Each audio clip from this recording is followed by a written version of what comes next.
Tu peux faire l'intro, c'est Vas-y, avec plaisir. Tu veux que je fasse l'intro? Ça sera le numéro exceptionnel. Ok, moi ça me va. C'est ça qu'on fait, c'est ça dont on a besoin. C'est ça qu'on fait.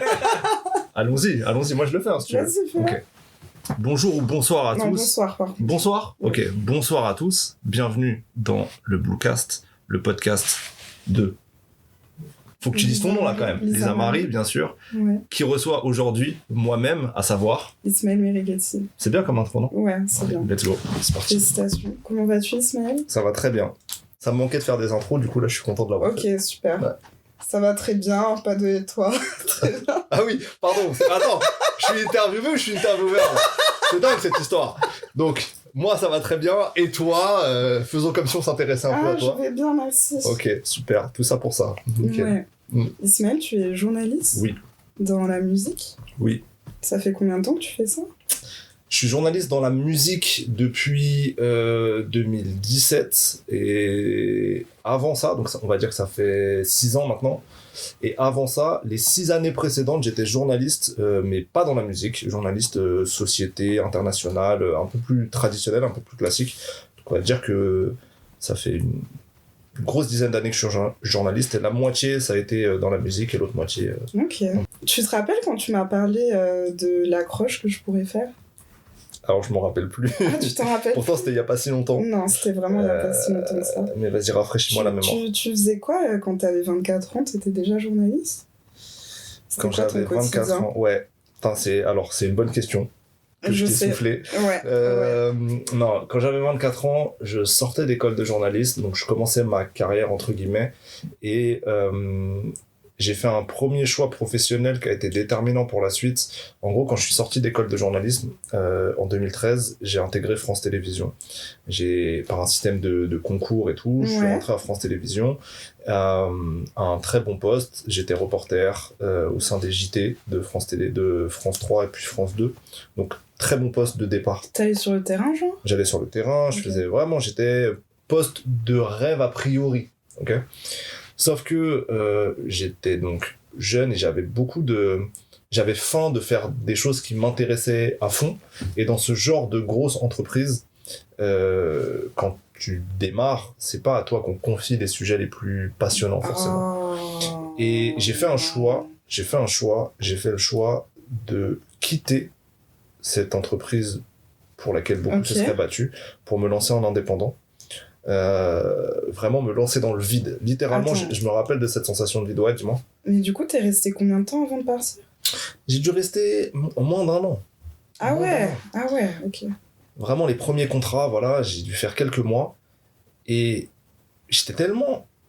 Vraiment, faut se rendre compte, j'avais aucune patience. Je voulais faire des trucs de rêve d'entrée de jeu. Et les paillettes ou la réputation de grosses boîtes comme ça... passer au second plan par rapport au sujet que j'avais envie de traiter. Et donc, je me suis vraiment lancé dans le vide à me dire, ok, je vais proposer mes reportages, mes idées de documentaires, mes articles à plein de médias et on verra qui me prend. Ouais. Et je me rappelle que pendant, je pense, au moins 3 mois, ce qui rétrospectivement est pas très long, mais sur le moment quand tu le vis ça te paraît une éternité. Je frappe à toutes les portes avec plein d'idées qui me paraissent cool sur le moment et je me prends que des refus, tu vois, que des refus. Wow. Et je commence à me dire ouais est-ce que j'ai pas fait le pire move de l'histoire. Et à un moment donné, donc 3 mois plus tard, il y a eu une revue très prestigieuse qui existe encore, qui s'appelle la revue 21, qui est une revue dans laquelle écrivent tu vois, vraiment des écrivains, des grands journalistes et tout, qui acceptent une proposition de reportage en Afrique du Sud et qui me finance le voyage, qui me paye très bien pour y aller et qui me permet d'aller passer 2-3 mois en Afrique du Sud à faire un reportage très long format. C'était genre une 12aine de pages dans un gros magazine qui se vend en librairie. Attends, du coup, ton premier reportage en indépendant, c'était en Afrique du Sud? C'était en Afrique du Sud pour une revue qui était un peu un Graal pour beaucoup de journalistes. Oh, wow. Et là, quand j'ai fait ça, je me suis dit, peut-être que le move, il est pas si dégueulasse. Peut-être qu'en fait, il y a moyen, avec pas beaucoup de contacts, juste avec de l'audace et de la persévérance, de façonner un peu plus mon métier comme j'ai envie de le façonner. Okay. Ce qui fait qu'à l'issue de ça m'a donné une impulsion pour continuer à proposer des choses. Quand je suis rentré de ce reportage-là, j'ai proposé un documentaire en Éthiopie pareil, tapé à la porte de plein de boîtes de prod. Il y en a une qui m'a répondu, ça a fonctionné. Je suis parti en Éthiopie, j'ai fait un documentaire là-bas. Et ça a continué. Après, je suis allé en Grèce pour couvrir toute l'actualité qui se passait. Il y avait une crise économique, il y avait une crise des réfugiés. Il y avait beaucoup de choses qui se passaient en Grèce. On est aux alentours de 2000. C'est quelle année, ça? C'est 2015-16. Ok. Et pareil, en Grèce, j'y vais, j'ai aucun contact là-bas. Je suis embauché par personne et je frappe à toutes les rédactions. Je dis, est-ce que vous avez besoin d'un correspondant?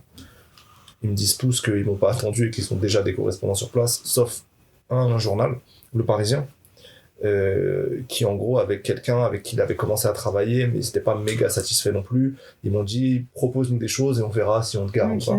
Je propose, ils me gardent et je commence à travailler pour eux. Ensuite, j'ai proposé mes services à la télévision, j'ai proposé mes services à d'autres journaux. Sur place, du coup. Une fois que j'étais sur place, tu vois, dès que j'ai débloqué une porte, genre Le Parisien, après j'allais frapper à toutes les portes en disant, je suis le correspondant du Parisien, est-ce que vous voulez prendre? Et comme ça s'est monté. Je me suis retrouvé à faire des directs à la télévision quasiment tous les jours, à écrire pour Le Parisien, à écrire pour plein de journaux francophones au Canada, en Belgique, en Suisse. Et j'ai comme ça, avec un peu d'audace, débloqué de l'argent, débloqué des opportunités de travail et vécu une vie trop cool de correspondant à l'étranger avec plein de choses à raconter. Et voilà. Mais du coup, pourquoi t'as choisi l'étranger? Genre, parce que là, dans tout ce que tu me dis, il n'y a aucun moment où tu proposes n'importe quoi, où tu proposes des reportages en France. Parce que le terrain, il est trop quadrillé en France. En fait, les rédactions, elles ont déjà tout le monde en France. Donc si t'es jeune et que tu veux proposer des trucs, déjà, les sujets à l'étranger, ça peut faire... Parfois, il y a plein de problématiques trop intéressantes à traiter en France, hein, c'est pas le sujet, mais généralement, les rédactions ont déjà leurs équipes. Donc pour faire la différence, vaut mieux aller proposer des sujets à l'étranger où ils n'ont pas forcément de gens sur place, où ils vont moins mettre de moyens. Toi, t'arrives de l'extérieur, tu dis ouais, là, il y a cette bête de problématique dans tel pays. Est-ce que ça vous dit un article? Et eux, ils ont personne sur place, ok, ils peuvent te prendre. Mais t'en étais conscient à ce moment-là ou c'est juste parce que t'aimais aller à l'étranger? C'est un mix des deux, j'en étais conscient. Je voyais bien qu'en France, franchement, conseil pour les jeunes journalistes, en France, en indépendant, sur des trucs écrits, ça va être compliqué, parce que tout le monde est déjà là, en fait. Donc j'en étais conscient, et en même temps, l'étranger me faisait kiffer. C'est trop cool, les voyages, c'est trop bien. Je dis des banalités, mais juste, c'est une vérité, malgré tout, quoi. Les voyages, c'est trop bien. C'est important de le dire. Te connecter à des nouvelles réalités, voir d'autres types de fonctionnement de société, etc., c'est trop enrichissant. Et moi, je garde de cette période-là, de ces plusieurs années-là, c'est les meilleures années de ma life. Tu vois, genre, c'est fou, en fait, ce que j'ai pu vivre. Et je l'ai vécu. Ça, c'est un truc qui m'a beaucoup marqué et que j'ai réutilisé après dans la musique. Personne t'attend nulle part. Donc, faut pas attendre qu'on te laisse des places à un endroit. Par contre, en vrai, tu peux t'insérer dans beaucoup d'endroits avec de la détermination. Et il y a vraiment le truc un peu américain du fake it until you make it, c'est-à-dire tu crois dur à ton truc et tu vas réussir à imposer ta réalité au bout d'un moment, parce que les gens, ils ont pas d'autre choix, ils acceptent finalement, ils acceptent ta réalité. Quand moi j'arrive en Grèce, que je connais pas le pays et que je frappe à des portes en disant je vais être correspondant en Grèce, tu sais, ils acceptent ce fait en fait. Si après tu bosses bien, si tu fournis les preuves, mais faut pas hésiter à devancer les attentes des autres et à t'imposer. Je pense. Et c'est quelque chose que j'ai réutilisé après dans la musique, parce que pour faire le lien avec la suite de ma vie pro, bon, je zappe des étapes. C'est bien parce qu'il n'y a même pas besoin de te poser la question. Non, mais je déroule. Non, mais après la Grèce, il s'est passé, j'ai continué à faire j'ai fait un documentaire où j'ai travaillé sur un documentaire avec Arte, sur le business des prises d'otages dans le monde. On pourra en reparler, mais bon, c'est... Attends. Ça veut dire que t'es allé... Attends, je te coupe. Un reportage sur le business des prises d'otages dans le monde. Ça veut dire que t'es allé dans des endroits où il y avait des prises d'otages pour faire ce reportage. Oui. D'accord. Oui. C'était comment? C'était pas ça c'était pas ça le plus intéressant dans le sujet. On s'est pas non plus mis trop en danger. C'était sur le concept, il était intéressant. On s'intéressait pas aux prises d'otages terroristes. On s'intéressait aux prises d'otages la plupart du temps économiques dans des pays comme le Venezuela, le Nigeria, des pays où les expatriés, par exemple, sont souvent pris en otage par des groupes pour des rançons. Ok, ouais. Tu vois, des prises d'otages vraiment économiques. Et avec ce genre de business-là, se sont mis en place plein de structures, des assureurs qui font beaucoup d'argent pour t'assurer contre les risques de prise d'otages, des négociateurs qui se sont spécialisés pour gérer les situations de crise. Et donc, on s'intéresse vraiment au business généré. En fait, le capitalisme, dans plein de pays, génère des inégalités sociales qui font que ça peut faciliter le concept de prise d'otage, et le capitaliste va lui-même trouver des solutions à ça et réussir à faire de l'argent sur les inégalités qu'il a créées. Et hop, ça fait augmenter le PIB du pays. Et voilà. Donc en fait, c'était un sujet plus une enquête économique presque qu'un truc sensationnel sur les prises d'otages. Mais oui, on est allé dans des endroits où il y avait un peu des risques, et nous-mêmes, on a dû en fait rentrer dans ce système d'assurance, de côtoyer des négociateurs et tout, pour se préserver de ça. Et du coup, le lien avec la musique ? Le lien avec la musique, c'est qu'à l'issue de ça, en fait, il n'y a pas réellement de lien. À l'issue de ça... Ah bah super. Non, mais en fait, il y a une cassure plutôt. C'est qu'à l'issue de ce documentaire-là, donc je voyage un peu partout dans le monde, c'est trop cool. Et ça doit faire à ce moment-là 4-5 ans que je mène cette vie de voyage, de sujets qui m'intéressent. Mais je me dis, est-ce que je vais faire ça toute ma life, ou est-ce que je vais réussir à me focus sur une thématique qui me tient encore plus à cœur. Et en discutant avec des proches, tu sais, les évidences, elles sont souvent sous tes yeux et tu les vois pas forcément. Et la musique étant au cœur de mon identité, c'était tellement au cœur de moi que j'envisageais même pas de pouvoir en faire mon travail. Je te comprends tellement. Et c'est des gens qui m'ont dit juste, toi, le rap là, quand même, t'en écoutes toute la journée, t'en parles. T'abuses un peu. Et puis tu sais, les proches qui ont pas les mêmes référentiels que toi, pour eux t'es un expert de fou, genre t'es leur expert rap, pour eux ils pensent que t'es l'expert mondial du rap, qu'il y a personne qui connaît mieux que toi, donc tu sais, ils te saucent un peu en mode repas de famille et tout. en mode si tu fais un truc, mais genre tu vas tout exploser, genre c'est une dinguerie. Bon, toi t'es un peu plus lucide et puis tu connais en plus le milieu, donc tu sais qu'il y a des gens très pertinents qui en parlent aussi très bien, mais ça m'a donné l'idée de me dire, ok, je peux peut-être m'intéresser plus à la musique. Et ça a correspondu au moment où le stream a vraiment progressé, a explosé, où du coup il y a eu de l'argent beaucoup plus dans le rap. Qui dit argent dit plus d'artistes, qui dit plus d'artistes dit plus de médias. Et là on est en 2016 On est fin 2016, début 2017 pour moi en tout cas. Et j'ai commencé à voir plein de gens qui parlaient de rap partout, de la manière dont moi j'avais envie d'en parler aussi. Parce qu'il faut garder en tête que moi je suis dans un game très journalistique, très exigeant, très machin, ça fait des grands articles, ça fait des documentaires. Ça parle avec les mains. Ça parle avec les mains, ça c'est mes origines marocaines et italiennes, donc on peut pas okay. Voilà. Mais, et je vois, donc je vais calmer mes mains. Non, tu fais comme chez toi. Hein. Et je vois que commence à émerger plein de spots journalistiques où on peut transposer l'exigence intellectuelle que j'avais dans les autres dans le game journalistique traditionnel à ça, et ça commence à germer dans ma tête le fait de me lancer là-dedans, sauf que j'ai zéro contact, je connais littéralement personne, toujours comme ça, j'ai zéro contact, je connais aucun artiste, je connais aucun attaché de presse, je connais pas le fonctionnement des labels de l'industrie, et j'ai pas de potes dans les médias dans ce milieu-là, dans la musique. Donc je me suis demandé comment je pouvais m'insérer dans ce milieu. Et c'est aussi l'époque du début des podcasts. Maintenant c'est archi démocratisé évidemment, et beaucoup de gens ont des podcasts. Tu dis que je suis en retard? Pas du tout. Okay. Mais à l'époque, on était vraiment très peu nombreux. On était tellement peu nombreux qu'à l'époque, t'écrivais à des vrais gens chez Spotify, Deezer. Ah ouais? Qui examinaient de podcast. Et après ils décidaient si tu pouvais aller sur leur plateforme ou pas. C'était pas du tout automatisé, il y avait pas des formulaires, il y avait pas des trucs. Donc c'était aussi le début du podcast, et l'avantage du podcast, c'est que ça coûte pas cher. C'est un média qui peut te permettre d'avoir, c'est très peu de matériel, qui coûte pas très cher et qui demande pas une organisation folle t'as une autonomie qui est quand même précieuse, et potentiellement, tu peux agréger une audience autour de ton contenu.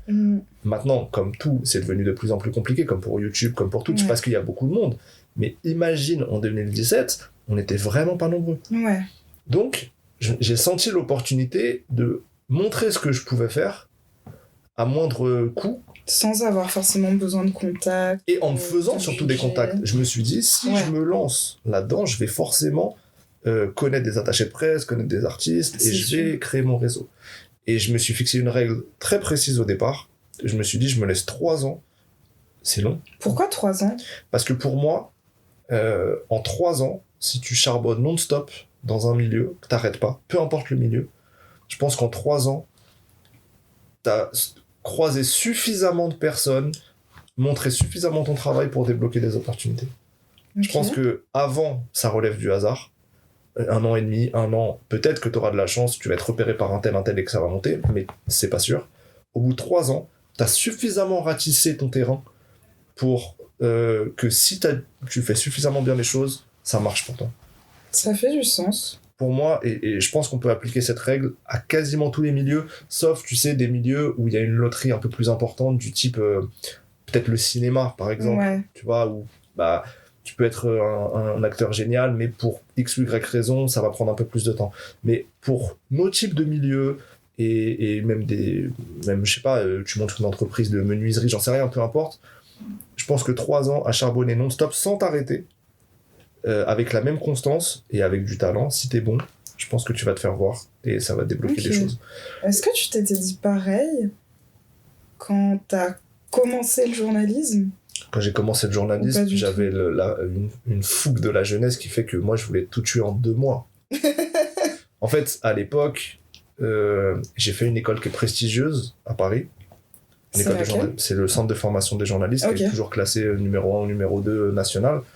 Et dans cette école, je m'en sors très bien. Et je gagne les concours, j'intègre les plus prestigieuses rédactions. Donc moi, quand j'arrive là, je suis genre... je suis le loup de Wall Street, quoi. Genre, non, mais je veux tout grailler, en fait. Et c'est pour ça que cette rupture mentale, elle a été importante pour moi. Je me suis dit que... Je sais pas si ça se serait produit comme ça, mais en tout cas, comment les gens me voyaient, et comment même moi, je voyais un destin, c'était... Ok, là, je m'insère à France 2, et dans 10 piges, je présente le 13h du week-end, tu vois. Il y avait une route un peu tracée comme ça. Et si tu mets de côté le racisme institutionnel qui m'aurait empêché de le faire, mais je l'ai compris plus tard. Et comprendre qu'en fait, cette route-là, c'était pas celle qui me tenait le plus à cœur. Ça a été un moment important qui a conditionné beaucoup de choses pour moi. Mais genre, cette rupture, elle s'est traduite comment, genre ? Est-ce que genre, quand t'as réalisé ça, est-ce que t'étais triste ou est-ce que t'étais encore plus excité pour la suite parce que du coup, tu commences dans l'inconnu ? Sentiment de liberté de fou. Et t'étais pas déçu, genre, à aucun moment ? Non. Non. Je pense que, tu vois, j'ai encore en tête les moments où, après ça, quand je quitte France Télévisions, je vais travailler dans des cafés toute la journée pour écrire des idées de reportage avec, tu sais, l'espoir. Je sais pas comment dire, genre, tu sais, c'est vraiment les moments, mais comme les artistes, quand ils démarrent et qu'ils veulent percer, tu sais, en fait, t'es porté par un espoir qui te rend heureux. Parce que tes rêves, ils sont pas loin, t'y crois, et c'est les meilleures sensations. Et c'est pour ça, d'ailleurs, tous les artistes, par exemple, qui ont connu des gros succès, après, t'as le confort du succès, c'est autre chose. Mais tu regrettes toujours le moment avant ton premier album, là. Tu sais, quand tu crois que tu vas devenir une star et généralement, après, tu le deviens, mais ce sentiment-là, moi, je m'en rappelle encore, tu vois, c'est viscéral. Tu l'as encore aujourd'hui ? Ça, c'est une bête de question. Parce que, en fait, depuis 6 ans dans la musique, c'est allé vite pour moi parce que j'ai beaucoup travaillé. Et vraiment, il y a 6 ans, j'avais 0 contact, rien. Et en 6 ans, là, par exemple, j'ai mon émission sur une radio nationale, chez Move. J'ai sorti un bouquin qui a très bien fonctionné, qui là vient de sortir en édition de poche, inespéré. Je suis dans une très grosse maison d'édition, les éditions Pointe. C'est un truc, c'est nos livres qu'on étudie au lycée et tout. Enfin, c'est un délire. J'ai fait des documentaires. pour Bouscapé notamment, quand même un des plus gros médias de la culture rap en France depuis 20 ans. J'ai fait des trucs de réalisation vidéo, des trucs d'interview écrite. J'ai rencontré quasiment tous les gens qui comptent pour moi musicalement. Ouais. Tu vois, j'ai fait des interviews de MC Solar, comme des interviews de Damso à Kinshasa, enfin, j'ai réalisé beaucoup de choses que j'aurais même pas pensé faire il y a encore 6 ans. Donc tout est allé assez vite, à force de travail aussi. Et il y a un moment où tu te dis, quand tu accèdes à certaines choses qui dépassaient même tes envies ou tes rêves, entre guillemets, tu te dis, c'est quoi l'étape d'après ? Est-ce que là, je m'arrête là, je m'endors d'une certaine manière, juste je savoure ? Moi, c'est pas dans mon tempérament. Du coup, parfois, ça génère un peu de stress de se dire, est-ce que j'ai la même fougue qu'avant pour aller conquérir des nouvelles choses ? Et l'âge avançant pour moi aussi, je veux pas être dans la même énergie qui te consomme beaucoup de quand j'avais 24 ans. Parce qu'à 24 ans, t'as la volonté de conquête, mais qui est aussi un peu destructrice. Parce que parfois, tu peux être mu, je pense que tu le comprends avec l'âge aussi, mais tu peux être mu par un peu d'ego aussi à ce moment-là, pour vouloir prouver, vouloir montrer que t'es meilleur que les autres, ce genre de choses. Et c'est pas les énergies dans lesquelles j'ai envie d'être maintenant. Et en fait, j'ai essayé, là c'était mon cas l'année dernière par exemple, j'ai essayé de dealer ça, garder de la motivation, même peut-être une motivation encore plus forte, pour aller chercher des choses qui sont pas dans mon référentiel de départ. C'est-à-dire que mes prochains objectifs, c'est des objectifs que je dois me créer, c'est pas des objectifs qui existent déjà. Avant, mais c'est pas plus dur du coup. Ben justement, c'est ça. Il y a quand même un challenge. Avant, c'est simple de te dire, ok, Move, ça existe, il y a des gens qui ont une émission, je veux une émission. Maintenant que j'ai mon émission, que je suis à Move, que je fais des trucs trop cool, l'objectif d'après, personne me l'a jamais présenté. Tu vois, personne m'a dit qu'est-ce qu'il y a après ça. Donc il faut déjà se le créer, premièrement. Il faut trouver l'énergie pour aller le chercher et pas se contenter de ce que t'as. Alors encore une fois, je le répète, ce que t'as, c'est au-delà de ce que tu espérais avant. Et ensuite, il faut le faire avec une énergie qui correspond à plus de maturité, je pense. Ouais. C'est-à-dire une énergie où tu veux pas ni écraser les autres, ni laisser toute ta force dans le travail non plus. Tu sais, faut... C'est une histoire d'équilibre. Et en fait, ça, j'avoue que ça a été une réflexion, moi, qui est arrivée l'année dernière, et je suis content parce que ça a été dur, en vrai. En vrai, personnellement, ça a été plusieurs mois d'introspection, de réflexion, pas de moments très joyeux, forcément. Moments qui arrivent alors que, concrètement, dans ta réalité, tout va bien. Ouais, bah oui. Mais si t'es en train de penser au coup d'après, il y a une dissonance discrète parce que t'es en bad, t'es en bad, alors que tout ce que t'es en train de faire, c'est cool. Mais si t'anticipes pas, en tout cas moi je pense ça, si t'anticipes pas le coup d'après, t'es mort dans le film. Ouais. Et l'enjeu pour moi c'est de me dire, là, mon point d'arrivée, c'est pas mon point d'arrivée final. Tu cherches encore le coup d'après là du coup ? Bien sûr. Genre dans le sens où tu l'as pas encore trouvé ? Si j'ai trouvé les coups d'après. Okay. Si j'ai trouvé les coups d'après, et d'ailleurs c'est là où ça m'a redonné de l'élan, de la joie, je savoure d'autant plus le présent que j'ai mes coups d'après. Okay.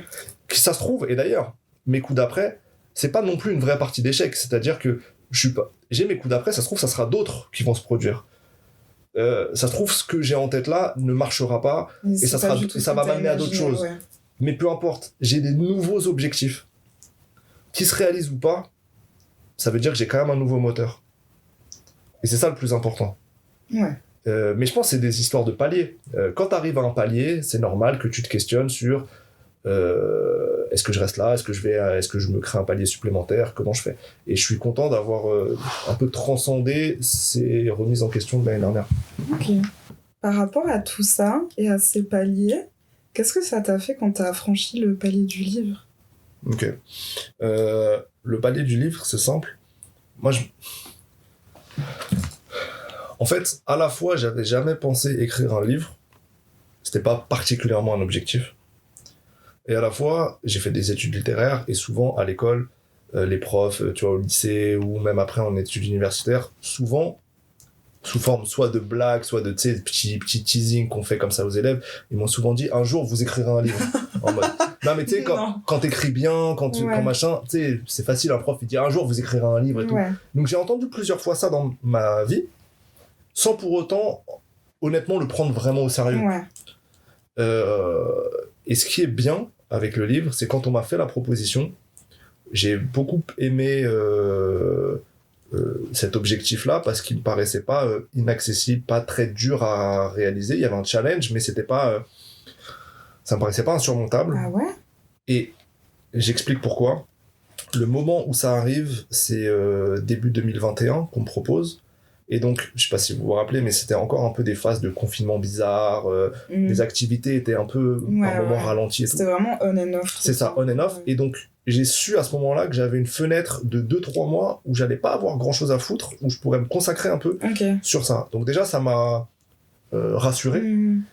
Et ensuite, je savais, donc le livre, c'est le livre avec Driver, sur sa vie à lui, qui est aussi un moyen de raconter 30 ans d'histoire du rap en France. Et donc, rassuré parce que Driver, d'un côté, est un magnifique conteur d'histoire qui déjà sait bien se raconter. Donc je savais déjà que j'avais une matière qui était très sérieuse d'un côté. Et en fait, parfois avec les livres, on se perd dans un truc un peu infini où ça prend des années à écrire, on s'enterre et tout. Là où moi je savais que j'avais une grosse masse d'informations à aller chercher, mais qu'après c'était fini, quoi, qu'il y avait un truc un peu fini en fait. Ouais, mais comment t'as fait pour pas te perdre dans toutes ces informations? Ça a été beaucoup de méthodes. Ça a été de la méthode, alors par des petites astuces déjà. C'est que moi j'ai tout pris en note, c'est-à-dire que j'ai pas juste enregistré en posant un dictaphone.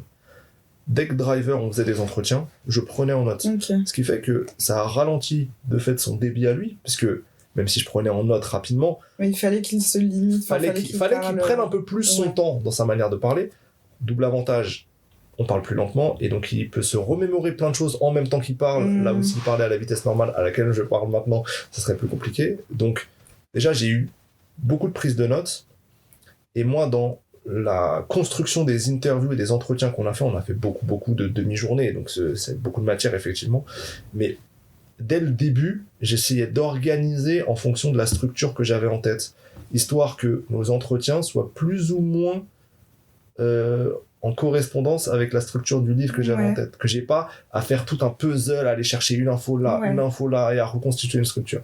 Donc le livre, en fait, il s'est déjà beaucoup écrit au moment où moi je préparais mes interviews avec lui. C'est ce que j'allais dire, ok. Et ça a été un gain de temps considérable, un gain de temps aussi de pas réécouter tous les audios. Je déteste ça en plus, je déteste réécouter des interviews, je déteste machin. Moi j'avais des cahiers, plusieurs, je crois au moins 4 cahiers de 200 pages, tu vois, mais j'avais des cahiers quand même où tout était écrit, plus ou moins successivement. Parfois, oui, je suis allé chercher par-ci par-là d'autres trucs, mais après j'ai déroulé, quoi. Et t'as tout écrit en manuscrit ? J'ai tout écrit en manuscrit. Genre t'as rien écrit à l'ordinateur ? Pourquoi ? En manuscrit. Parce qu'en fait, quand t'écris à la main, moi en tout cas, la manière dont j'écris sur la feuille, où je mets les trucs, ça rajoute les ambiances que j'ai vécues avec lui. Je sais pas comment dire, mais sur un ordinateur, tout est nivelé, tout devient neutre.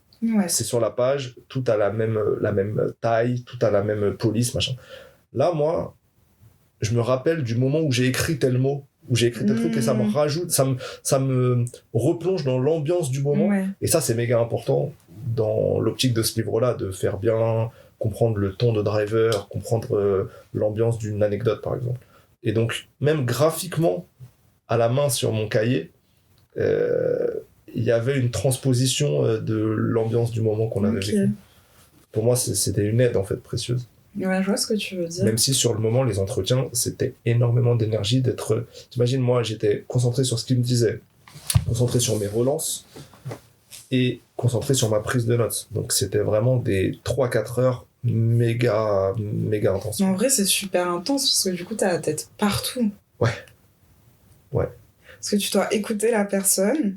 En gros, c'est comme si là, je t'écoute et qu'en même temps, je note tout ce que tu me dis. C'est plus que ça. C'est là, tu m'écoutes, tu notes tout, tu notes tout ce que je dis et tu dois t'assurer qu'on va dans la bonne direction. Qu'on va dans la bonne direction et que je te donne toutes les infos dont tu as besoin. Parce que là, tu réceptionnes ce que je te dis. Ouais. Mais moi, par exemple, si Driver, il me raconte une anecdote et qu'il n'est pas trop précis sur une date, il faut que je pense à le relancer là-dessus. Il faut que... Ou même, parfois, s'il va se tromper d'une date, c'est possible. Moi, dans ma tête, j'ai mes archives, donc je dois faire correspondre ce qu'il me dit à ce que je sais. Donc ouais, c'était une immersion à 360, ouais. Mais dans une bête d'ambiance aussi, parce qu'avec Driver, on s'entendait trop bien. Donc, c'était agréable. Mais ça fait quoi de raconter une histoire de quelqu'un d'autre? Parce que je trouve que... Tu sais, quand tu racontes un truc et que c'est toi qui le racontes, genre... Enfin, forcément, il y a des paramètres X, Y, Z qui vont te stresser.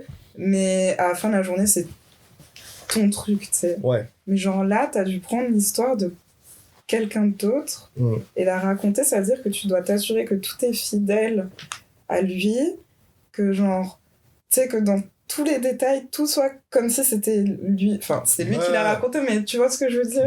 Bien sûr. Alors, deux choses. La première, c'est, en fait, ça, c'est le cœur de mon taf de journaliste tout le temps. C'est-à-dire que quand je fais un reportage ou quoi que ce soit, dès que j'interviewe quelqu'un, je m'assure que tout ce que je raconte soit fidèle à ce que la personne m'a dit. Donc là, c'était juste la même chose en très long, mais en fait, c'est le cœur un article en très long. C'est ça, c'est le cœur de tout ce que j'ai toujours fait, le cœur de mon job. Après, pour moi, c'était ça qui était plaisant dans ce challenge, c'était Driver, c'est un putain de narrateur. C'est un narrateur à l'oral, dans ses podcasts, dans ses vidéos YouTube.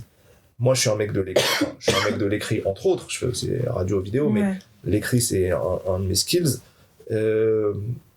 C'est ça l'enjeu, quoi, de réussir à pas travestir et à bien... En fait, les gens, ils comprennent pas que tu racontes une anecdote à l'oral, tu la mets par écrit, ça devient plat. Moi, mon objectif, c'était de donner du relief, donner la même vie, que les gens aient l'impression de lire Driver, de l'entendre. Et ça, c'est un vrai challenge. Mais c'était ça qui était marrant à faire. Ouais, mais c'est vrai qu'on a... Même si j'ai pas fini le livre, c'est vrai que quand on lit, il y a vraiment un ton, genre on arrive vraiment à se mettre à sa place, à vivre les Il y a beaucoup de gens qui m'ont dit que ils entendaient Driver quand ils lisaient le livre. Donc ça, c'est le meilleur compliment, parce que ça veut dire que je l'ai restitué comme il fallait. Et non, voilà, c'est ça. J'avais un autre truc, mais j'ai zappé. Si, mon autre truc, pardon, je te coupe. C'est Driver, quand il a lu la V1. Ouais. En fait, Driver, je lui ai envoyé tout le livre écrit en mode V1. Après, on a fait des retouches, on a refait des interviews pour rajouter des éléments, mais à un moment, il s'est reçu toute l'histoire d'un coup, d'accord? Il l'a lu. Il l'a lu super. Moi, j'étais stressé. Quand je lui ai envoyé, je savais que là, c'était le premier... Je crois que c'était c'était le premier lecteur, Driver. Oh, le stress! Et il a lu très vite, donc il m'a vraiment fait un retour, je pense, le lendemain ou un jour et demi après. Donc j'ai pas eu à souffrir trop longtemps. Et j'étais confiant sur ce que j'avais fait. Je savais qu'il l'aimerait, mais quand même, je savais pas à quel degré.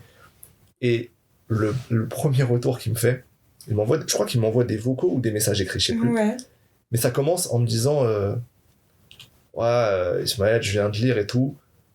J'ai pas eu l'impression que c'était moi.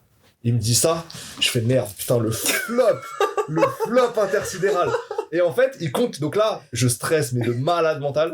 Et la phrase d'après, il me dit, c'était tellement cool, en gros, que même si je connais l'histoire, je me suis laissé emporter dans l'histoire. Et c'est pour ça qu'il voulait dire, j'ai pas eu l'impression que c'était moi. En mode, je connais tout. Genre, je t'ai tout raconté. J'étais surpris quand même. Mais là, je l'ai lu comme si je me connaissais pas. Et en fait, du coup, ça devenait le meilleur compliment. C'est passé du pire compliment au meilleur compliment. Et quand lui, il m'a dit ça, je me suis dit, si putain, lui, il a pris plaisir à lire ce livre, lui, qui connaît déjà tout et qui a vécu ce truc-là, ça veut dire que, en fait, j'ai fait un travail de narration qui va plaire aux gens. Ouais. C'est fou. Il faut le finir, hein, tu sais. Ouais, non, mais je vais le finir le livre. De toute façon, maintenant que je l'ai dit là, je suis obligée de le finir. T'es obligée, ouais. Est-ce que ça t'a donné envie de raconter ton histoire? Encore une fois, une bonne question. Bravo. Wow, en fait, c'est paradoxal parce que si je suis honnête, sur ces 10 dernières années, et même 10 dernières années de vie professionnelle et puis la vie d'avant, j'ai vécu des trucs qui sont assez ouf. En termes d'anecdotes, en termes de rencontres, en termes d'endroits où j'ai été. J'ai vécu des trucs qui sont vraiment cool, et à chaque fois que je peux le raconter à des amis, ou même parfois dans des interviews, les gens, ils ont ce ressenti de « Waouh, putain, t'as vécu des bails ». Ceci étant, j'arrive pas à me dire, enfin, un peu plus humblement, me dire que là, j'ai une légitimité pour raconter ma vie à moi. Peut-être que dans 30 ans, quand j'aurai fait des milliards d'autres trucs, et que j'aurai acquis une légitimité supérieure, peut-être que la question pourrait se poser. Là, je me dis, mais qui je suis pour prétendre vendre ou proposer un truc à quelqu'un où je raconte ma vie. Déjà, j'accepte un peu plus de le faire maintenant dans des podcasts, dans ce genre de choses, parce que pourquoi je le fais? Parce que déjà, c'est pas désagréable que les gens s'intéressent à toi et tout, c'est quand même cool. Mais je le fais aussi parce que je pense sincèrement que mon parcours peut être, dans une petite mesure, une forme d'inspiration pour des gens, peu importe leur game à eux, mais ce que j'ai réussi à faire dans le mien, franchement, c'est transposable partout. Et alors, la phrase de motivation de merde Instagram, mais si je l'ai fait, en vrai, ça veut dire que on peut croire et on peut le faire. C'est transposable, quoi. On peut le faire. American millionnaire. Un peu, ouais. Non, et en ça, je trouve que ça peut avoir une utilité de transmettre un peu son vécu, son expérience. De là, en faire un livre. Ouais. Moi, je milite. Quand on a sorti le livre avec Driver, mon objectif, c'était d'ouvrir encore plus de portes pour qu'il y ait des livres sur la musique, d'accord, dans le rap. C'est en train, on a posé notre pierre, d'autres ont posé leur pierre, et tout ça fait qu'en ce moment, sont en train de sortir plein de livres.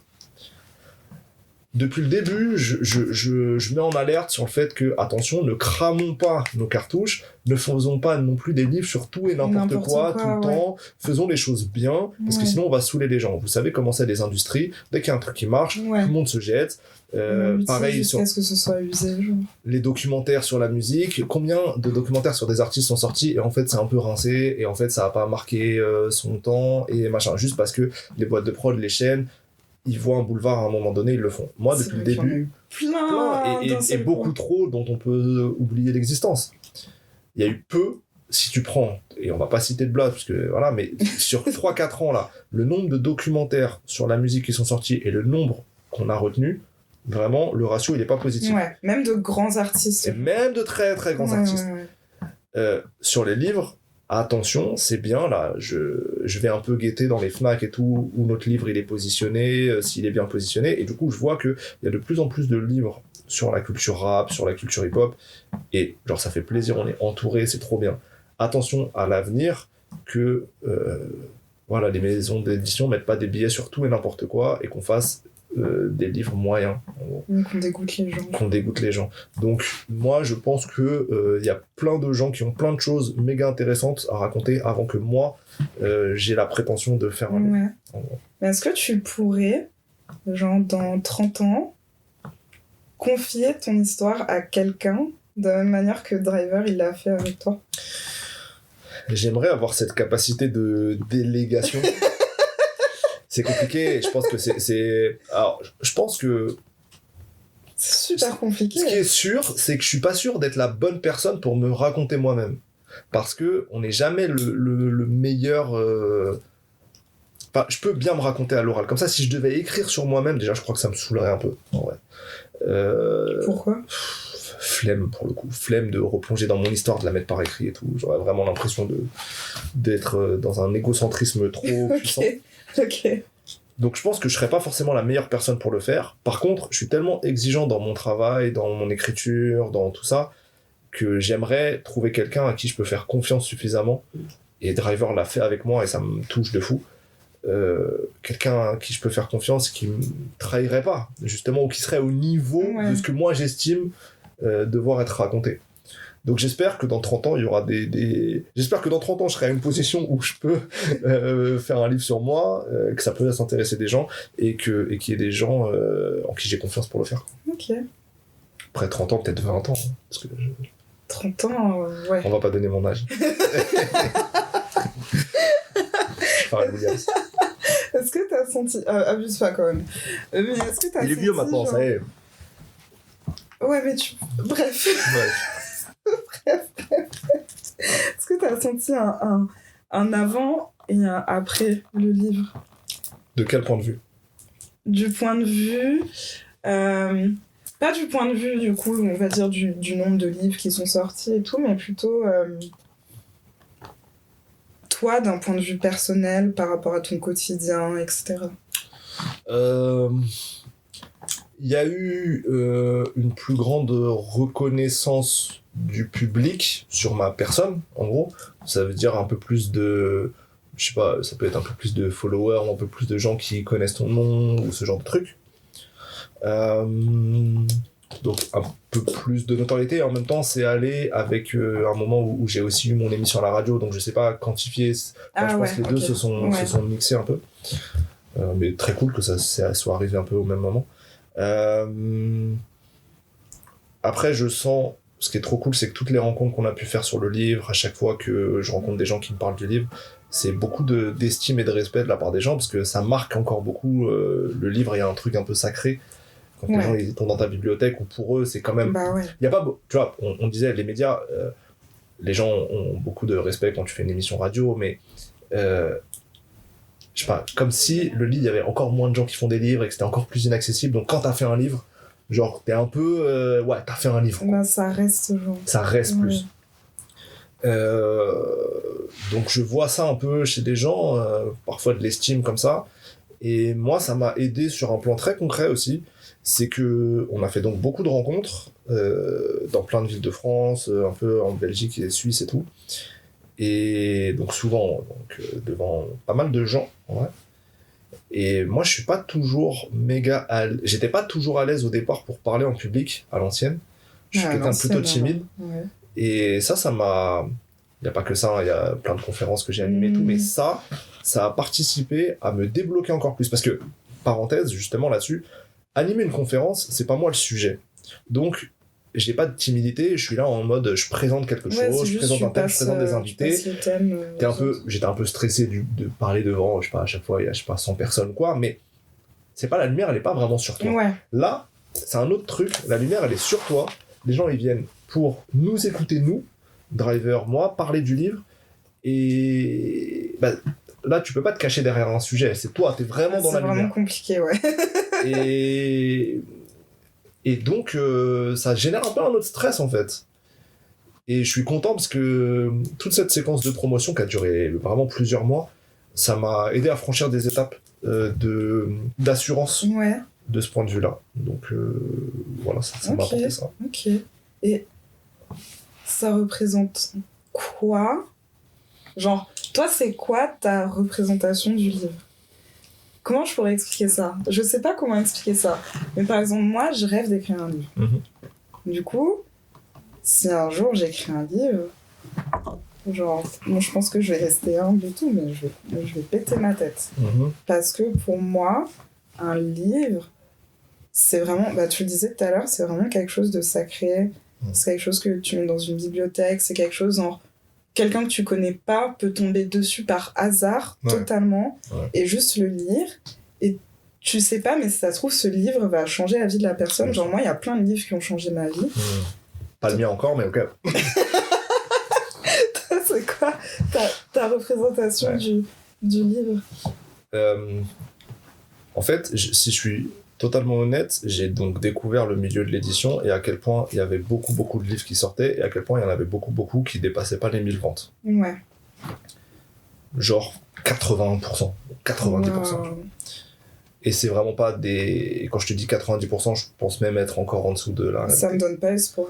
Et donc, c'est quand même la bonne transition, c'est que je m'en foutais de faire un livre qui marche pas. Et donc en fait, j'étais pas dans l'autosatisfaction de me dire ouais vas-y j'ai fait un livre, machin, s'il y a 500 personnes qui l'ont lu. Moi je voulais que ça marche. Et en fait ma représentation, à chaque fois que je pense au livre, c'est putain on a cartonné en fait.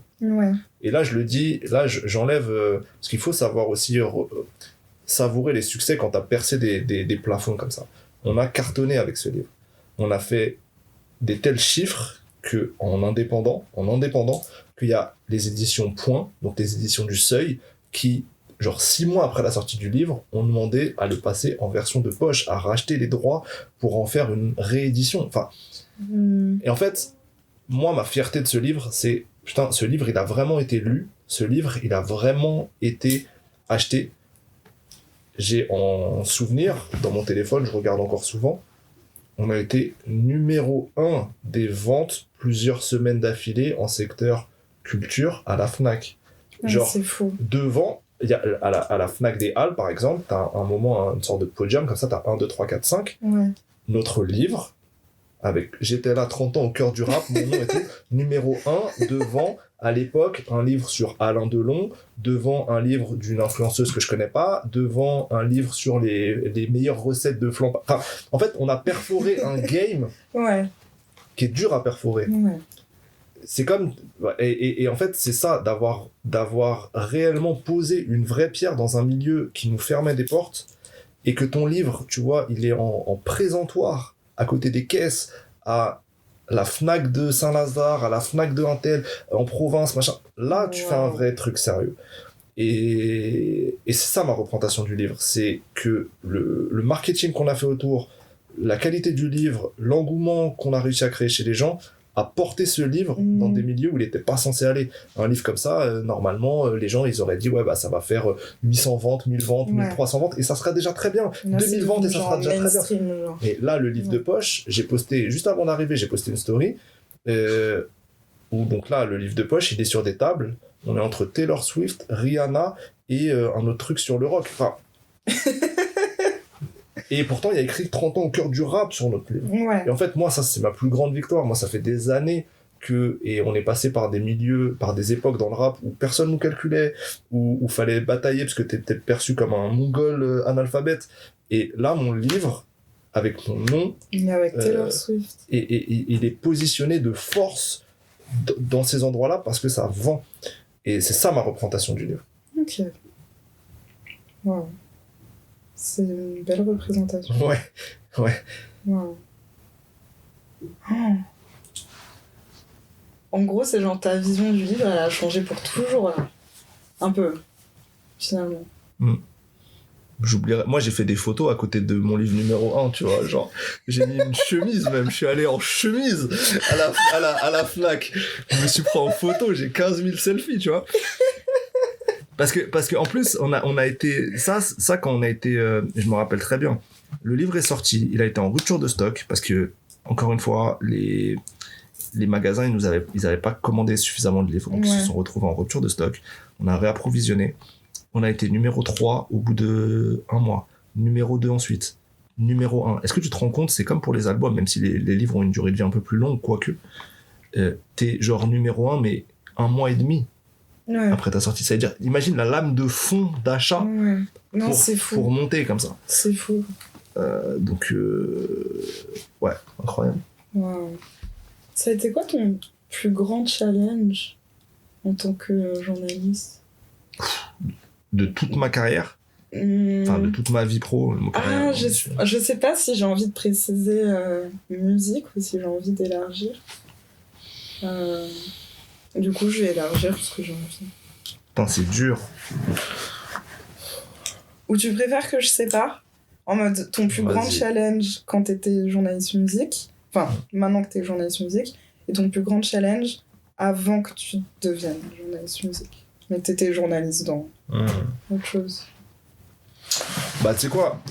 Dans la vie d'avant, je vais te dire... La vie d'avant. La vie d'avant, ouais. Je sais pas pourquoi je le vois comme ça, en fait. Je le schématise comme ça dans ma tête. C'est intéressant, ça. Ouais. Bah, parce qu'en fait, à chaque fois, c'est quand même des... Je sais pourquoi je dis ça, en fait. Parce que à chaque fois, ça demande un effort d'humilité de repartir à zéro. Il y a quand même un moment, quand je m'insère dans la musique, j'accepte l'idée que je suis personne, que les gens ils vont me prendre pour un petit, alors que 2 mois avant, je gagne des prix prestigieux dans le journalisme. Ouais. Et j'arrive, je me retrouve face à des gens, et je dois accepter cette idée que je suis personne, tu repars à zéro, qui me calculent, qui savent pas encore quelles sont mes compétences, et je peux pas leur dire, les gars, moi j'ai gagné le prix du meilleur journaliste francophone il y a 2 ans, tu vois. Ils en ont rien à foutre qu'en Grèce, j'ai fait des reportages de malades mentaux. Ou que t'es interviewé le président de la République. Mais en fait, c'est ça le truc. C'est que moi, à un moment, t'as des attachés de presse qui te disent, qui te recalent pour des artistes, comment dire, c'est même pas une question de notoriété, mais pour des artistes... Tu vas être coquille. Ouais, voilà, c'est pour ça, non, mais... Tu vas être coquille, fais attention. Des gens qui vont te recaler pour... Non, mais parce qu'en fait, c'est intéressant à gérer. Ouais. Et toi, tu sais qu'un an avant, t'as interviewé un président de la République, en fait. Mais et donc c'est pour ça que je crois que je sépare en mode vraiment c'était la vie d'avant, parce que si t'amènes tout ce bagage avec toi, non, tu peux pas gérer certaines situations. Tu peux pas tout mélanger. En fait, tu vas t'embrouiller et tu vas mettre de l'ego mal placé, parce que les gens ils ont raison. À ce moment-là, t'es personne dans ce milieu. À ce moment-là, dans la musique, t'es personne. Donc c'est normal qu'ils considèrent comme un rookie. Ouais. Et que tu leur dises ce que tu as fait avant, bah... Et donc je pense que c'est pour ça que je l'avais jamais conceptualisé, mais je pense que c'est pour ça que je sépare comme ça en mode la vie d'avant, la nouvelle vie, parce que j'ai accepté de faire un reset et de me dire ok, je repars à zéro. Et du coup, le premier challenge dans cette première partie de vie professionnelle, c'était quitter France Télévisions, se retrouver avec rien et se dire je vais exister. Oh waouh. Et parce que là, je vous raconte que le truc vie professionnelle et tout, mais ça va avec, j'ai 24 ans, donc je vais encore chez mes parents, et ça va avec les parents qui te disent qu'est-ce que t'es en train de faire en fait. Oula. Ok, là t'avais un salaire, là tu te retrouves avec rien, tu vas tous les jours dans un café pour écrire des trucs, mais tout le monde te recale, tout le monde est en train de te recaler, qu'est-ce que tu fais en fait? Et ça, faut le gérer aussi. Pareil, en fait, les gens, les trucs concrets, tu vas en soirée, tu croises tes anciens amis, tout le monde, tu sais, on te dit, tout le monde en soirée te dit, ouais, tu travailles dans quoi, tu fais quoi? Ouais. Il y a 3 mois, tu dis, je travaille à France 2, tout le monde est comme ça, ouais, truc de ouf. Et là, tu dis, ouais, je suis un journaliste indépendant, je propose mes trucs. Et en France, on n'a pas de respect pour le freelance. Dans les milieux anglo-saxons, c'est respectable. Genre, t'es pris pour un aventurier, entrepreneur, stylé et tout. Moi, je me rappelle, en Afrique du Sud, je disais, j'étais freelance, les gens, ils avaient du respect pour toi. Ici, t'as l'impression que t'es un clochard, t'es un semi-clochard. Mais t'avais honte ou pas? En France? De dire ce que tu faisais, ouais. En fait, j'avais pas honte. Je savais que si je suis 1000 fois honnête avec toi, je savais qu'au bout d'un moment, les gens qui me prenaient de haut là, je leur trouverais. Je savais, dans ma tête, il y avait avec le temps, vous verrez. Ouais, il n'y avait pas de plan B, genre. Avec le temps, vous verrez. Ça prendra peut-être du temps, mais je sais qu'à un moment, vous allez me respecter. Et je fonctionne beaucoup comme ça, en fait. Ok. C'est Lil Wayne dans le morceau God Did avec Jay-Z et Rick Ross là, qui est sorti l'année dernière, qui dit avant d'être surestimé, tu seras sous-estimé. Il y a un moment pour atteindre la validation des gens, ils t'ont sous-estimé avant. Ouais, c'est vrai. Vu comme ça, c'est vrai. Et en réalité, pour des personnalités comme moi, qui sont des personnalités que je qualifierais de, tu sais, des gens qui aiment bien aller conquérir des choses, en vrai, c'est le meilleur moteur. Enfin, sous-estimez-moi. Ça veut pas dire que c'est agréable sur le moment. Non, c'est pas agréable. C'est chiant et tout, mais en vrai, j'ai l'impression que c'est un moteur de personnalité. Ouais. Moi aussi, en général, quand on me fait ça, je dis, vas-y. On verra. T'inquiète, juste t'inquiète. Ok. Attends, avant de passer à ton challenge dans ta vie de journaliste musique, genre, est-ce que tu penses que le livre de ta vie d'avant, genre, il est fermé pour de bon? Non, pas du tout. Ok, trop bien, on y reviendra après. Vas-y, parle-moi de ton challenge en tant que journaliste musique. Challenge en tant que journaliste musique. En vrai, le plus gros challenge, c'était de créer un podcast de nulle part, d'arriver à agréger une équipe bénévolement, de la faire durer pendant 2 ans et demi. T'imagines l'énergie quand les gens n'ont pas de gains financiers, de réussir à les mobiliser chaque semaine pour un projet. C'est super compliqué. C'est quasiment impossible. C'est genre impossible. Et ça, c'était, je pense, le plus gros challenge. Je tombais avec des gens que j'adore et qui l'ont fait trop bien, etc. Mais ça a demandé beaucoup d'énergie. En fait, je vous avais dit tout à l'heure que 3 ans, je m'étais laissé. Ouais. Au bout de 2 ans et demi, ça s'est réalisé, quoi. Enfin, vraiment, pas avant d'ailleurs, pas particulièrement avant, mais au bout de 2 ans et demi, le Covid est arrivé et bam, ça a fait tout s'est débloqué pour moi, comme je l'avais un peu prévu. C'était quoi le déblocage? Déblocage, en fait, ça s'est fait... je peux pas tout raconter parce que c'est long. Ouais, mais t'inquiète. Ça s'est quand même construit avec le temps, mais par-ci par-là, au fur et à mesure des rencontres, grâce au podcast, tu te retrouves à présenter une conférence, tu te retrouves à du coup créer des liens avec des gens, comme ça, par-ci par-là. Puis un jour, on te met dans une autre émission, tu sais, t'es invité. Ouais. Et puis, tiens, quelqu'un d'un autre média va te voir dans cette émission, il va te proposer. Un des déblocages, mais c'est pas le premier, il s'est passé des choses avant, mais ça serait long de le raconter, mais un des déblocages pendant le Covid, on m'a proposé d'animer des lives Instagram, tu sais, avec des artistes, etc. Oh, cool. Pour le média qui s'appelle Midi Minuit. Ok. Et donc, pendant le confinement, le vrai, là, le gros, là, où tout le monde était bloqué, tous les soirs, 2 interviews. Et j'ai fait quasiment tout le rap français, plus tous les gens de l'industrie. Nice. Et ça, donc ça m'a fait croiser beaucoup de gens, des gens de l'industrie, notamment les gens de Bouscapé, qui après, Ahmad de Bouscapé m'a appelé pour faire le documentaire avec Damso, qui lui-même a débloqué d'autres choses. Enfin voilà, après c'était des effets boule de neige. Mais tout ça naît du podcast au départ. Donc peut-être le plus gros challenge, c'était de pas me foirer sur cette entrée dans le game, quoi. Waouh, 2 interviews par jour, ça doit être super énergique. 2 interviews par soir. Bah, en fait, mon confinement, je l'ai passé à travailler, moi, en fait. Ouais. Toute la journée, je préparais les 2 interviews, quoi. Parce que c'était des interviews d'environ 35-40 minutes par interview. Ouais. On était en live de 22h, en gros, jusqu'à minuit et demi. Et c'est là où j'ai... Par exemple, Fifou, je l'ai rencontré là. Fifou, il a fait une de ses premières vraies interviews avec moi. Là, pour le coup, on a débordé, on a fait genre 2 heures d'interview. Sérieux ? Il avait très peu... Fifou, avant le confinement, si je dis pas de bêtises, hein, mais je pense que je suis vrai dans le truc, il avait donné très très peu d'interviews. Okay. Quasiment jamais exprimé beaucoup sur son parcours et tout. Et là, pendant le confinement, on a fait cette première interview. Il a beaucoup aimé. Après, il a commencé à raconter un petit peu plus. Fifou, c'est lui qui fait la couverture du livre, tu vois. Donc comme ça... Et la première interview que Fifou vient faire pour la sortie de son bouquin à lui, c'est dans mon émission, l'année dernière, tu vois. Ah, c'est fou. Oh, la boucle est bouclée. C'est ça. Waouh. Ok. C'était le jour de la sortie de son livre, d'ailleurs, qu'on a fait ça, bref. Waouh. Ok. C'est beau. Ouais. C'est vraiment... Moi, j'adore les boucles, hein. J'adore boucler les trucs avec les gens. J'adore ça. Je ne vis que pour ça, en fait. Vraiment, tu vois... Est-ce que chez toi, tu prends des boucles et tu... Non, mais dans ma tête, j'ai que ça, en fait. Ah, ouais. Dans ma tête, j'ai que ça. Un mec, je vais le shout-out ici, mais je sais pas si tu le connais, toi, ou pas, mais Tariq Azouz. Non, le beatmaker. Enfin, je vois qui c'est, mais il me connaît pas, mais ouais. C'est un mec pour lequel j'ai le plus grand respect. Je l'avais fait venir dans mon podcast à l'époque quand il avait quasiment jamais fait d'interview. Moi, je suivais son travail. On avait fait une super interview. Ensuite, il a gagné un Grammy Award. Mais là, il est sur le projet de... Alors là, il vient de sortir le single avec La Fève. Il est sur le projet de Lil Wayne, 2 Chainz. Ouais, non, il a placé pour tout le monde. Et c'est lui qui a produit le God Did dont je parlais juste avant avec Jay-Z, machin. Et Tariq, j'ai ouvert mon émission, ma première émission de Studio 41 quand ça a commencé l'année dernière. J'ai ouvert avec un son de lui. De Nipsey Hussle. Nipsey Hussle, Brand Hussle, c'est sa marque en plus, voilà, bref. Wow. Et je l'ai invité, je crois, à la 3e émission de l'année. Dès que j'ai pu l'inviter, je l'ai invité.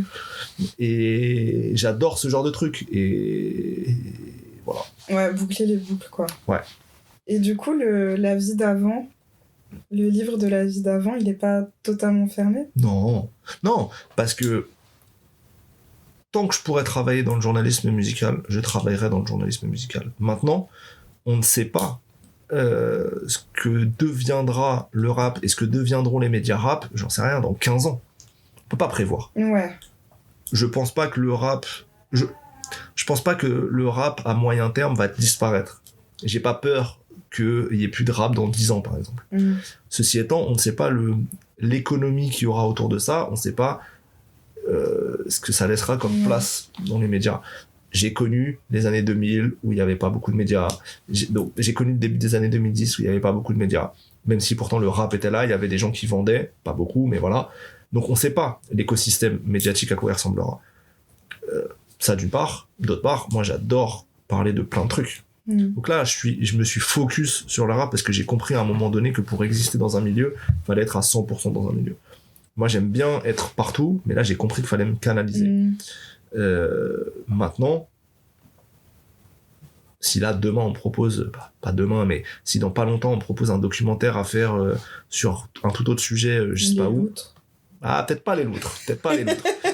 Je lâcherai peut-être pas le rap pour les loutres. Mais, non, mais je vais pas lâcher le rap, mais je veux dire, t'es pas fermé, c'est quoi. du plus, en fait. Pourquoi je me fermerais? Tu sais, c'est quand même mon métier. Et par ailleurs, en parallèle de ce que je fais en tant que journaliste, je donne beaucoup de cours de journalisme dans les écoles de journalisme, où là, je garde du coup ce contact avec des choses plus traditionnelles qui me passionnent toujours.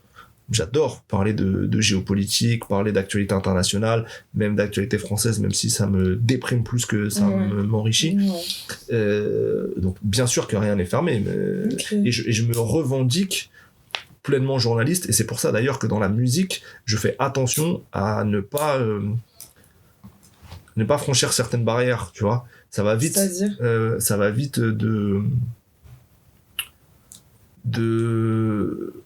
d'être proche de la communication par moment, tu sais. J'ai refusé des émissions. Je te donne un exemple tout con.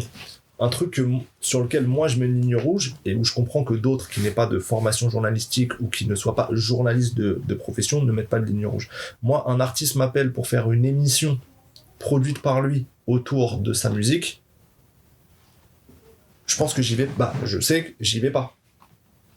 Parce que, imaginons même que j'ai ma liberté totale, je peux pas recevoir de la thune d'un artiste pour faire un contenu médiatique sur sa chaîne, par exemple. Et je comprends totalement que d'autres y aillent. J'ai pas de jugement moral là-dessus. Je dis juste que moi, ça te correspond. Par rapport à ma formation à moi et à ma déontologie très précise d'un journaliste de profession qui a une carte de presse et tout, je ne peux pas faire ça. Parce que je veux pouvoir faire d'autres choses après qui correspondraient plus à... T'as dit que t'étais prof. Ouais. Comment c'est arrivé ça, au milieu de tout ça, genre devenir prof? C'est arrivé au départ par nécessité économique. Quand j'avais mon podcast, je consacrais 80% de mon temps de ma vie à mon podcast pour 0 argent. 0 €. Pendant pendant 2 ans et demi. 0 €. Donc il fallait bien trouver de l'argent ailleurs. Donc j'avais des jobs alimentaires, je travaillais notamment la nuit à TF1, où je faisais des trucs de nuit à TF1, bref. Donc ça me rapportait un peu d'argent. Et j'ai commencé à donner des cours, parce que c'est plutôt bien payé, et que j'aime bien, en vrai. Donc, mais ça a quand même commencé par nécessité. Et j'y ai pris goût parce que l'énergie des jeunes avec qui tu travailles, elle te nourrit aussi beaucoup, que j'apprends beaucoup sur leur manière de consommer l'info, de gérer l'info, et parce que la transmission, c'est en fait au cœur de mon travail. Que mon travail n'est que un travail de passeur entre des infos et un public. C'est la même chose dans le professorat, entre guillemets, quoi, dans l'enseignement. Donc je kiffe le faire, ça m'enrichit et ça me maintient connecté aux plus jeunes générations. Je veux pas faire du jeunisme, mais je pense que c'est toujours bien de savoir de passer 2 semaines avec des jeunes de 18-19 ans. Moi, ça me rafraîchit, ça me donne des idées sur des trucs tout cons, hein. Putain, je vais paraître vieux de fou là, mais genre peut-être les expressions un peu plus qui sont dites par les jeunes des 18-20 ans qui sont plus les mêmes que les mecs de 30 ans, sur les artistes qui vont écouter, sur tu vois là, moi, les artistes dont il me parlait, moi je suis sur une radio nationale, et et pourtant on essaie de se tenir à jour sur tous les nouveaux trucs qui sortent, bien sûr c'est le cœur de mon taf, mais là j'ai pu cibler exactement, je voyais les hypes de tel et tel mec, et j'avais pas forcément au départ les meilleures visions sur ces mecs. On parlait hors antenne, d'un projet de Jossman qui vient de sortir. Les jeunes de 18-19 ans, pour la plupart, Jossman, ils n'étaient pas en 100 dessus. Là où ils allaient être en 100 sur Wallace Cleaver. Là où ils allaient être en 100 sur Solalune, tu vois, par exemple. C'est bien, c'est toujours bien de garder en perspective les différents intérêts des différentes tranches d'âge, en fait. Moi, c'est important pour mon taf, donc ça me sert. C'est une manière de rester connecté à la réalité. De fou. On s'enferme tellement vite dans des bulles. Moi, c'est facile, on est tous prisonniers de nos âges. Et du coup, si je ne sais pas exactement ce qu'écoutent les mecs de 18 ans, c'est normal, parce que moi, je vis avec des mecs de ma génération. Mais je peux pas prétendre être journaliste et parler à une grosse audience si je connais pas ce qu'ils font. Ou alors, j'accepte que je me ferme à leur audience et que je vise une audience de trentenaires. Ouais. Mais c'est pas ce que je veux, en tout cas. En tout cas, pas maintenant. J'avais cette conversation avec un pote, on a le même âge, et on se rappelait de l'époque SoundCloud, du coup avec XXX, Trippie Redd et tous ces gars-là. Et il me disait que, parce que lui il est DJ, et une fois il mixait genre pour un anniversaire genre de gens qui ont genre 17-18 ans, et il a essayé de passer du XXX et du Trippie et tout, et les gens lui ont dit mais ça c'est vieux genre.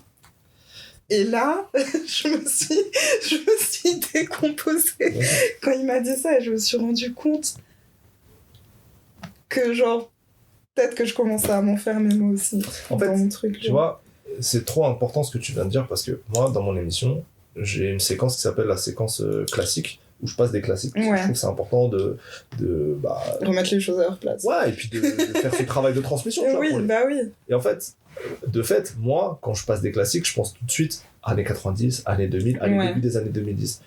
Et en fait, quand tu parles à des mecs qui ont donc 18 ans maintenant, qui sont techniquement nés en 2005, d'accord, bah oui, en fait, un morceau de 2019 ou de 2018 qui pour nous n'est pas un classique, qui est notre temps contemporain, bah eux, un mec de 2005 a 18 ans maintenant. Il avait 12 ans en 2017. Donc potentiellement, pour lui, déjà, on peut commencer à parler d'un classique, parce que ça remonte à... Tu vois, quand t'as 18 ans, que tu viens de passer ton bac, que tu repenses à quand t'étais en 5e, c'était une éternité. Mais pour moi, par exemple, Pesso de A$AP Rocky, c'était 2011, mais pour moi, c'est un classique. Ouais. Mais en 2011, toi, t'avais... 12 ans. Voilà. Mais je veux dire, en fait, il faut capter le rapport au temps que chaque génération a. Ouais. Et effectivement, 2017, pour moi, 2017, c'est Ipséité de Damso. Ça commence à dater, mais c'était... Waouh, déjà ? C'est le temps présent. Mais pour ces mecs-là, ils étaient au collège, ils écoutaient soit pas, soit pour eux, ça remonte à un autre temps. Et donc, c'est important de garder ça en tête, parce que maintenant, je mets des classiques beaucoup plus récents. Pour moi, un classique, ça peut être 2018, 2019. Parce que pour une partie de mon public, bah, ça va dater. T'as un exemple ? Par exemple, des sons de Future ou des Kodak Black de 2017.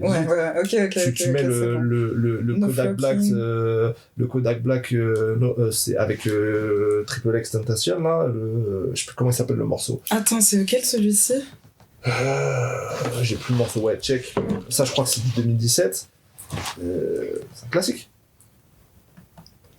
Alors que pour moi, je me rappelle encore quand je l'ai écouté pour la première fois, c'était il n'y a pas si longtemps. Ah, c'est un truc de fou. Est-ce que je vais le trouver ? Ah, Rolling Peace ! Bien sûr. Oui. Comment j'ai pu oublier ? Tu devrais faire de la radio toute ta vie ? Genre, tu penses que tu pourrais te lasser ? Moi, je suis quelqu'un qui a besoin de faire beaucoup de trucs différents pour pas s'ennuyer, et qui quand même régulièrement a besoin de un peu changer l'univers. Là, je suis trop content parce que dans la musique, grâce à ma formation, j'ai fait de l'écrit, de la télé, de la vidéo et de la radio. Ouais, tu peux vraiment naviguer dans tous les domaines. Et comme ça, je m'ennuie pas. Ouais. La radio, mais je le vois, si tu commences... Donc j'ai envie d'en faire encore pas mal de temps.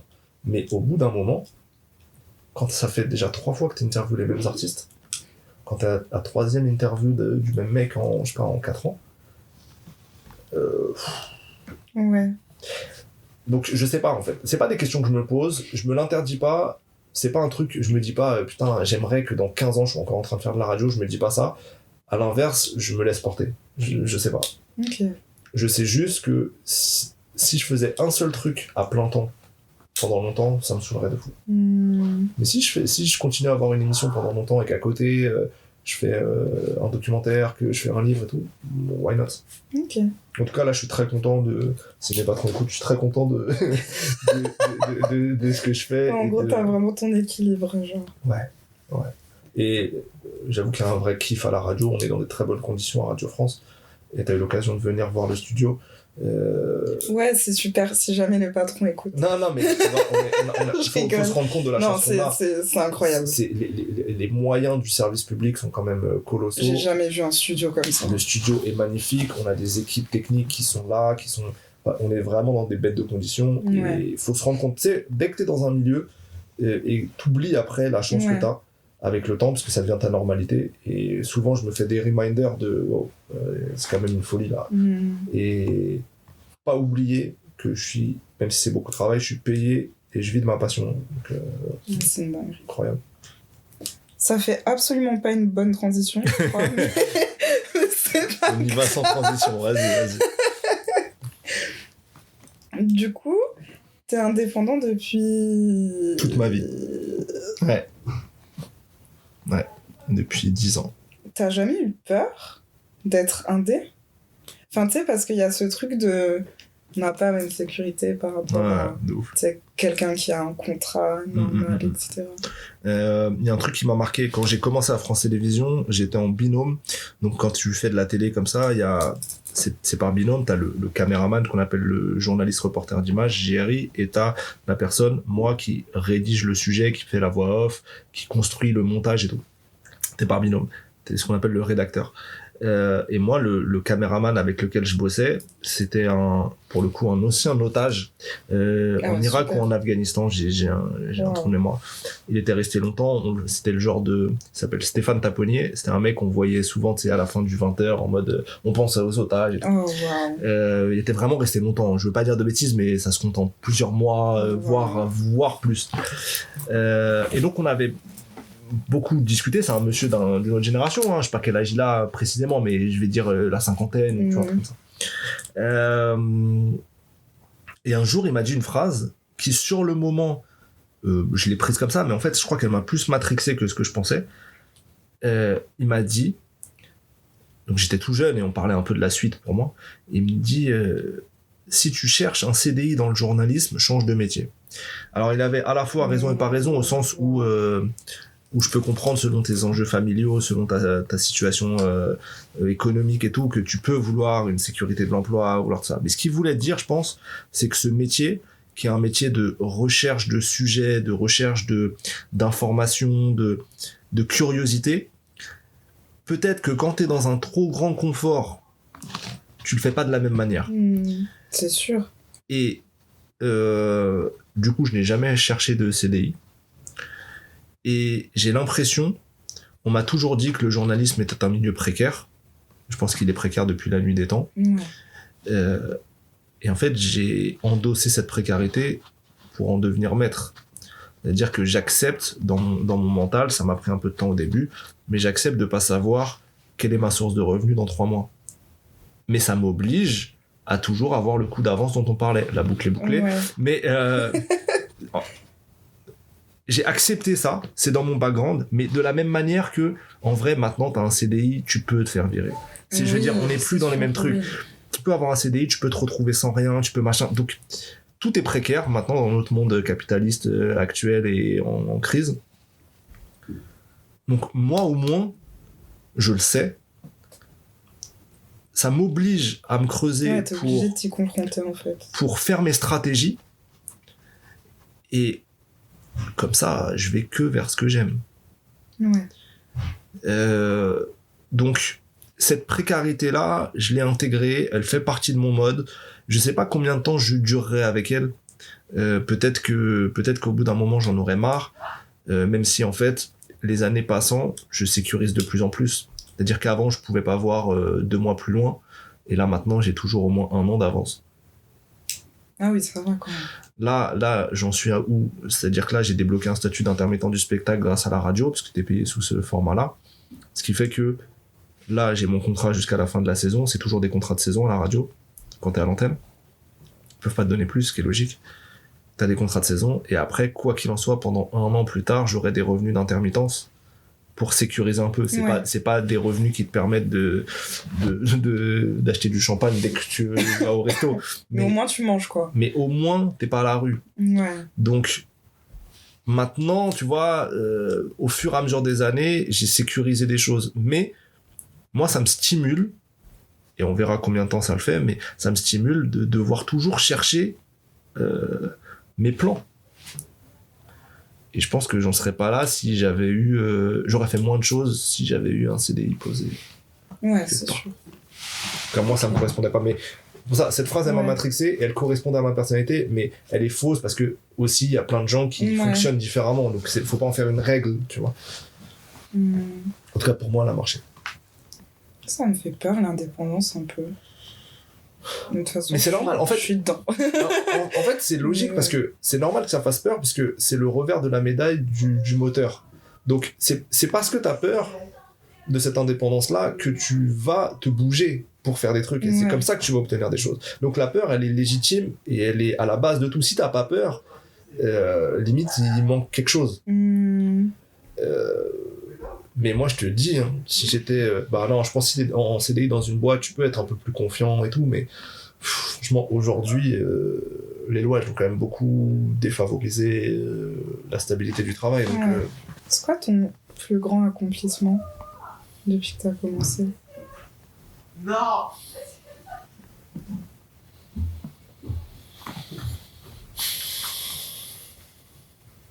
Ok.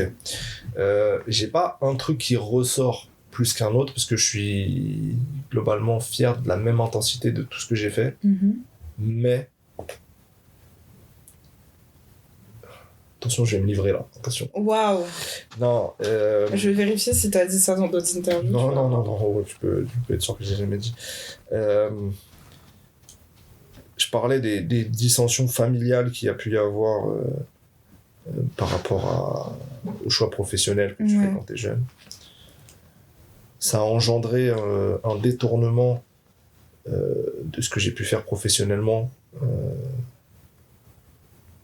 pendant des années, tu vois. Un détournement de la part de, par exemple, ma daronne, tu vois. Ok. Et de la voir présente à la soirée de lancement de mon livre devant plein de monde. Oh, wow. Et que ce soit un livre, donc un truc tangible, objectif, de voir qu'il y avait plein de gens qui étaient là pour le faire signer, qui étaient là pour écouter, qu'elle s'est rendue compte à ce moment-là. Parce que sinon, le reste, c'est impalpable.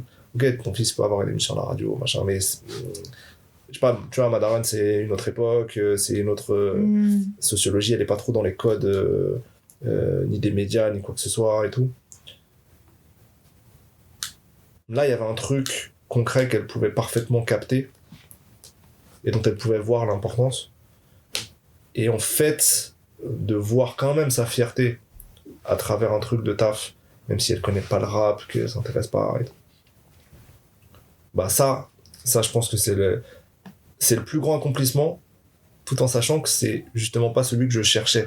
J'ai pas orienté ma carrière. Ouais. En fait, à un moment, j'ai accepté l'idée que il fallait faire des choix qui allaient peut-être pas rendre fiers mes parents. Ouais, qui seraient pas toujours d'accord. Qui seraient pas d'accord. Et malgré tout, en traçant ma route, dans mon coin, je suis retombé sur des trucs, sans le vouloir, où ils sont fiers. La boucle.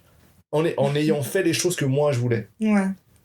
Et donc ça, c'est le plus grand accomplissement, je pense.